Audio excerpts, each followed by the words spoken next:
नमस्कार दोस्तों, मेरा नाम है सुभाष और आज के वीडियो में हम लोग बात करने वाले हैं कि अगर आप ग्रो ऐप का लोन नहीं पे कर पाते तो दोस्तों क्या होगा। तो दोस्तों ये क्वेश्चन हमसे पूछा है मिस्टर सुभाष कुमार जी ने।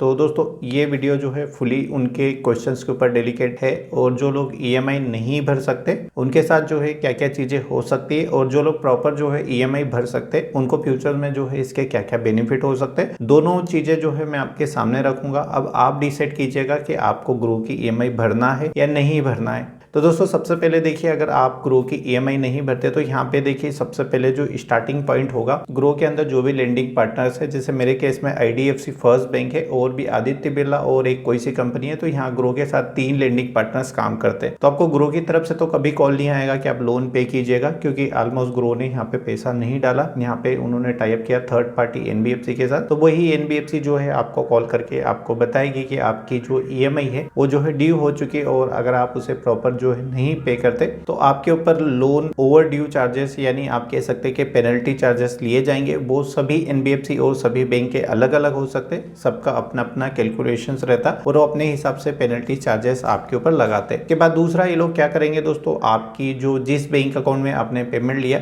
उसके अंदर ये ईसीएस लगाते हैं। दोस्तों अभी ईसीएस क्या होता है दोस्तों, एक ये इलेक्ट्रॉनिक फॉर्म का ट्रांजेक्शन टाइप का होता है जिसको आप जैसे ही ऑन करते हैं तो आपके अकाउंट से अपने आप जो है ईएमआई डिडक्ट होके जो लेंडर रहता है उसके बैंक अकाउंट में अपने आप जो है जाती रहती। तो अगर आपके अकाउंट के अंदर बैलेंस नहीं रहता तो जब ईसीएस लगता है तो दोस्तों आपको दोनों कंपनियां यहाँ पे पेनल्टीज लगाती। एक आपका लेंडर भी पेनल्टी लगाएगा जिसने आपको लोन दिया, और दूसरा अगर आपके अकाउंट के अंदर बैलेंस नहीं रहता तो आपके बैंक भी आपके ऊपर बाउंस चार्जेस लगाते। तो शुरू में तो सभी कंपनियां यही करती है कि अगर आप एक दिन लोन में लेट होते तो उसके 2-3 दिन बाद फिर बैंक ईसीएस लगाता, उसके 2-3 दिन बाद फिर ईसीएस लगाता, लगातार आपके अकाउंट पे 4-5 बार जो है ईसीएस लगाता। तो उससे क्या होता है दोस्तों, आपके अकाउंट में जो भी थोड़ा बहुत बैलेंस रहेगा वो जो है जीरो हो जाएगा और आपका बैंक अकाउंट माइनस में चला जाएगा। अभी आपको लग रहा है कि आप लोन नहीं भर पा रहे या आपकी एक जेन्युइन प्रॉब्लम है, तो आप सबसे पहले क्या कीजिएगा, आपको पता होगा कि आप जो है ईएमआई नहीं भर पाएंगे। सबसे पहले अपनी बैंक के पास जाइए और अपनी बैंक को बताइए कि इस कंपनी या कोई भी मेरे बैंक अकाउंट में ईसीएस नहीं लगना चाहिए, आप ईसीएस को स्टॉप कराइएगा। सबसे पहला आपको काम यही करना है कि आप पहले जाके जो है अपना ईसीएस बंद कीजिएगा। दोस्तों जैसे ही आप ईसीएस बंद करा देंगे तो आपके जो ये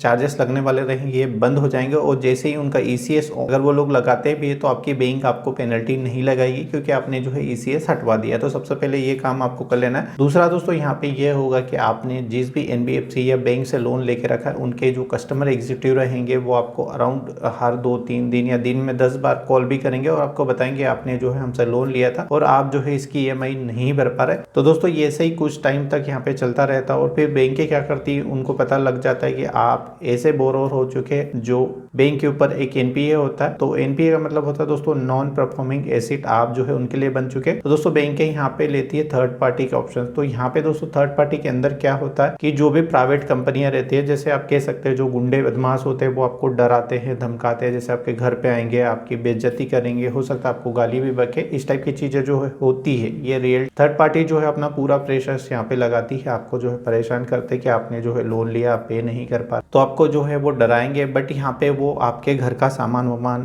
जैसे आपका मोबाइल वगैरह ये नहीं ले सकते, क्योंकि दोस्तों यहाँ पे आपने जो है पर्सनल लोन लिया। और दोस्तों पर्सनल लोन क्या होता है, ये अनसिक्योर्ड लोन होता है, ये आपकी प्रोफाइल्स के ऊपर मिलता है। इससे जो है बैंक आपका कुछ भी घर या मकान दुकान किसी के ऊपर जो है कब्जा नहीं कर सकती। ये आरबीआई की गाइडलाइंस है। के बाद दोस्तों यहाँ पे क्या होगा, वो लोग परेशान करेंगे। तो अगर आपको ऐसा लग रहा है कि ज्यादा हो रही तो आप सीधा यहाँ इसके लिए जो है पुलिस कंप्लेन भी कर सकते हैं, क्योंकि दोस्तों ऐसा किसी के साथ मारपीट करना, गाली गलौज करना टाइप की चीजें नहीं होती। फिर दोस्तों यहाँ से भी नहीं होता तो बैंक के पास एक ऑप्शन और आ जाता, इनके जो लीगल फर्म के एडवोकेट रहते हैं वो आपको एक लीगल नोटिस इशू करते। अगर अमाउंट छोटा रहेगा तो बैंक कोर्ट नहीं जाएगा, बट अमाउंट आप समझ लीजिएगा कि 10,000 के अगर ऊपर रहता है तो बैंक यहाँ पे कोर्ट भी जा सकता है और आपके ऊपर जो है केस फाइल भी कर सकता है। तो दोस्तों यहाँ पे 2 चीजें होती है, अगर लोन अमाउंट छोटा है तो बैंक को यहाँ पे लॉयर की फीस और उनके कोर्ट के अटेंडेंस देने पड़ते हैं और आपको भी कोर्ट में जाके जो है इसका जवाब देना पड़ सकता है। अगर आप जवाब नहीं देंगे तो आप जो है दोषी माने जाएंगे, तो आपके ऊपर ऊपर भी एक खर्चा आएगा, तो ये चीज भी आप कंसीडर कर सकते हैं। उसके बाद दोस्तों ऐसे ही ये केस चलता रहता है, आपको 2-3 लीगल नोटिस आते हैं, उसके बाद आपका जो है केस जो है कोर्ट के अंदर चला जाता है। उसके बाद में दोस्तों क्या होता है, कुछ टाइम बाद आपका जो है सिविल स्कोर भी आप ये समझ लीजिए पूरी तरीके से डैमेज हो जाता है और फ्यूचर में आपको कोई भी लोन नहीं मिलता। जैसे आप कंज्यूमर लोन, आप ये मान के लीजिए चल सकते हैं कि आप एक 10,000 रुपए का मोबाइल भी फाइनेंस नहीं करा सकते और आपकी प्रोफाइल जो है खुली जो है यहाँ पे डेडली हो जाती है। ना होम लोन, कार लोन या कोई सा भी लोन आप नहीं ले सकते। यहाँ तक कि ये भी हो सकता है कि फ्यूचर्स में आपके जो बच्चे रहेंगे और अगर आपका नाम लगा है और सेम एड्रेस है तो हो सकता है आपके बच्चों को भी लोन बैंक प्रोवाइड ना करे। कोई भी बैंक आपको जो है लोन नहीं देगा क्योंकि आपकी प्रोफाइल्स के ऊपर चढ़ जाएगा। ठीक है, तो यहाँ तक दोस्तों सिमिलर चीजें होती है, यही 3-4 चीजें होती है। इसके अलावा पर्सनल लोन के अंदर कुछ भी नहीं होता। आपको जेल वेल, अगर मैंने कहा कि अमाउंट अगर बड़ा है जैसे 50,000, 1 लाख, 2 लाख इस टाइप का है तो बैंक आपके ऊपर जो है केस कर सकती है। अगर आप देने के लिए एलिजिबल है फिर भी आप नहीं दे पा रहे तो बैंक इस केस में आपके ऊपर केस कर सकता है। इससे ज्यादा जो है कुछ भी नहीं होता। थर्ड पार्टी को जब केस जाता है तो ये लोग कुछ आपके साथ गाली गलौज या मोहल्ले में आके जो है आपके घर पे आपकी जो है कुछ बेइज्जती कर सकते हैं। आप चाहे तो यहाँ पे पुलिस कंप्लेन कर सकते हैं। पुलिस को आप बता सकते हैं कि इस बंदे को मैं जानता भी नहीं हूँ, बेवजह जो है मुझे परेशान कर रहा है। क्योंकि बैंक का एक दोस्तों तरीके से काम होता है, जो है लीगल नोटिस आता है, उसके बाद हायरिंग होती है, काफी सारी चीजें होती है। तो यहाँ पे थर्ड पार्टी का इन्वॉल्व होने का कोई भी काम नहीं है, पर ये थर्ड पार्टी ऑप्शन होता है और आपको इसमें काफी जो है मेंटली फ्रस्ट्रेट यहाँ पे किया जाता है। तो ये 2-3 चीजें होती है जो मैंने आपके साथ रख दी है, ये नहीं भरने वाले के लिए है। और अगर आपने यहाँ तक जो है वीडियो देख लिया और अगर आप जो है ईएमआई प्रॉपर भरते हैं तो आपको जो है इसका क्या क्या बेनिफिट हो सकता है, तो ये चीजें भी समझ लीजिएगा दोस्तों। सपोज कीजिए ग्रो से आपने 25,000 रुपए का लोन लिया, आपने उसकी टाइमली जो है ईएमआई पे की है, तो फ्यूचर में आपको और बड़ा लोन मिलेगा। बैंक के पास आपकी प्रोफाइल अच्छी होगी, आपकी सिविल हिस्ट्री प्रॉपर होगी, फ्यूचर में आपको इसके काफी ज्यादा बेनिफिट। दोस्तों अगर मैं अपनी फाइनेंस जर्नी की जो है बात करूँ तो दोस्तों अभी देखिए मैं आपको मेरा जो है बताता हूँ। मैंने देखिए अभी एक होम लोन लिया, उसके बाद में किसी भी एनबीएफसी के साथ अगर पर्सनल लोन के लिए जाता हूँ तो मुझे कोई भी नहीं मना करता, सारे लोन जो है मेरे अप्रूव हो जाते हैं। मेरी क्रेडिट हिस्ट्री दोस्तों 7 साल पुरानी है, 7 साल से मैं ना जाने कितने लोन ले चुका और टाइमली जो है उन्हें पे कर चुका। तो इस वजह से दोस्तों मुझे कोई भी लोन के एनबीएफसी मना नहीं करते। तो फ्यूचर में मेरे कुछ बड़े प्लान भी है जिनको जो है आने वाले टाइम में हम लोग डिस्कस करेंगे। तो दोस्तों मैं आपको यही रिकमेंड करूंगा कि आप किसी भी बैंक या एनबीएफसी का कितना भी उसने आपके साथ गलत किया हो, बट आप जो है डिफॉल्ट मत कीजिएगा। आप जैसे जो है निकल जाइएगा और सेटलमेंट आपको कभी भी नहीं करना, क्योंकि आपकी सिविल क्रेडिट हिस्ट्री के अंदर जो है चीजें चढ़ जाती है। अगर आप टाइमली पे करेंगे तो देखिए मुझे क्या अभी मेरा होम लोन यहाँ पे अप्रूव है। उसके बाद आप मेरी वीडियो में देखते होंगे पेटीएम के अंदर मेरा 3 लाख रुपए का लोन अप्रूव है।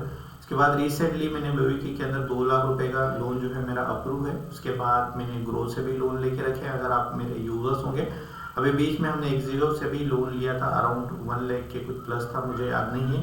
उसके बाद मनीबिल से भी हमारे लोन चल रहे हैं। तो काफ़ी आप ये मोटा मोटा मान लीजिए कि अभी मेरे जितने भी लोन चल रहे हैं ऑलमोस्ट मैं मेरी प्रोफाइल्स के ऊपर 8 लाख रुपए का जो है पर्सनल लोन ले सकता हूँ।